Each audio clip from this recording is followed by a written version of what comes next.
नमस्कार मित्रों, मैं शशांक आज एक बहुत ही गंभीर विषय पर आप सभी के साथ चर्चा करने के लिए अपने चैनल शब्द शशांक के माध्यम से उपलब्ध हुआ।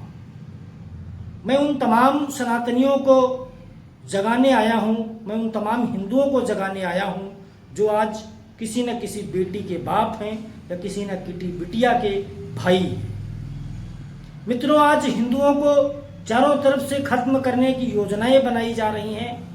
जिहादी मानसिक बीमार लोग सनातनियों को हिंदुस्तान से खत्म करने का पूरा एक खाका खींच चुके हैं, जिसके माध्यम से हमें और आपको बर्बाद किया जा रहा है, खत्म किया जा रहा है। हम हिंदू सरल स्वभाव के हैं, इसलिए हम अपने परिवार के भरण पोषण में लगे हुए हैं, लेकिन यह मानसिक बीमार जिहादी लोग हमें खत्म करने का कोई भी ऐसा प्रयास नहीं है जिसे ना कर रहे हों।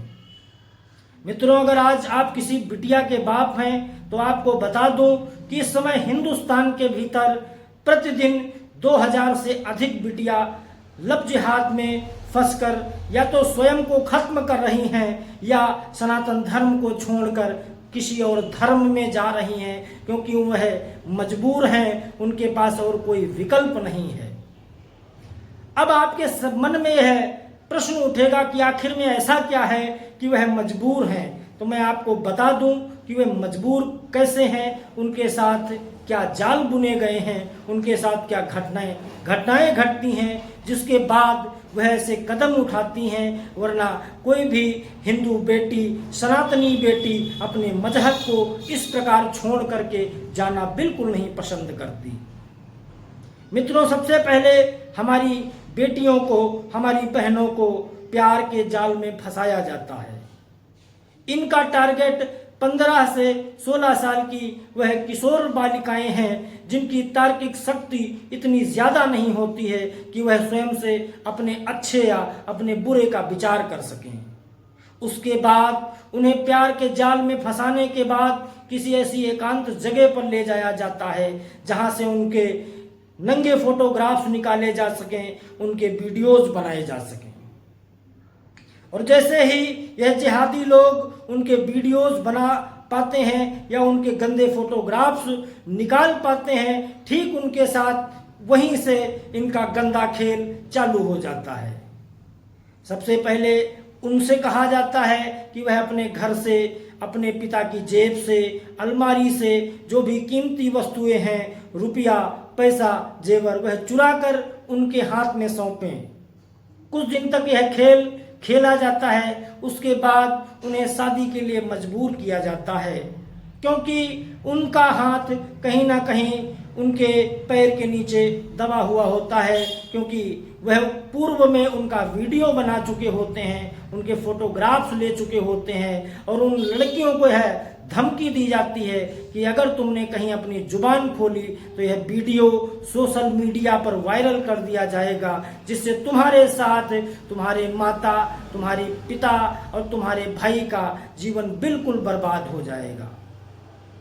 वह सरल स्वभाव की बेटियां यह नहीं समझ पाती हैं कि उनको अब क्या करना चाहिए। या तो वह स्वयं को खत्म कर देती हैं या फिर इन जिहादियों के साथ धर्म परिवर्तन करके अपनी शादी कर लेती हैं। जो लड़कियां सुसाइड कर लेती हैं उनका तो खैर यहीं तक सीमित था, वह अपनी जान दे करके अपने पापों को प्रायश्चित कर लेती हैं, परंतु जो शादी करती हैं उनके साथ और ज्यादा भयावह घटना होती है।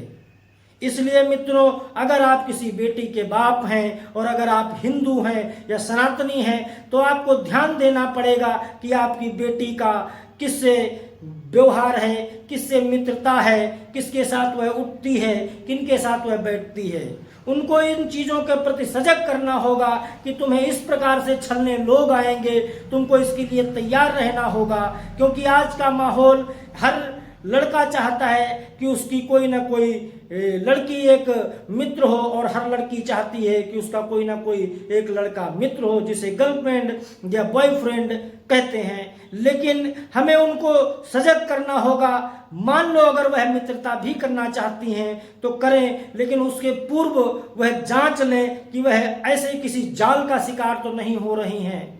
मित्रता भी कर रही हैं तो मित्रता की एक सीमा निश्चित करें कि यहाँ तक ही हमारी मित्रता सीमित रहेगी। इसके आगे अगर कोई लड़का बोलता है कि आप हमारे साथ किसी कमरे में चलिए या कहीं पर चल के बैठ के मिलते हैं, तो वहाँ पर ठीक उन लड़कियों को बताइए कि उनसे ठीक तुमको मना कर देना है, क्योंकि वहाँ पर आपके साथ कोई बड़ी घटना घट सकती है।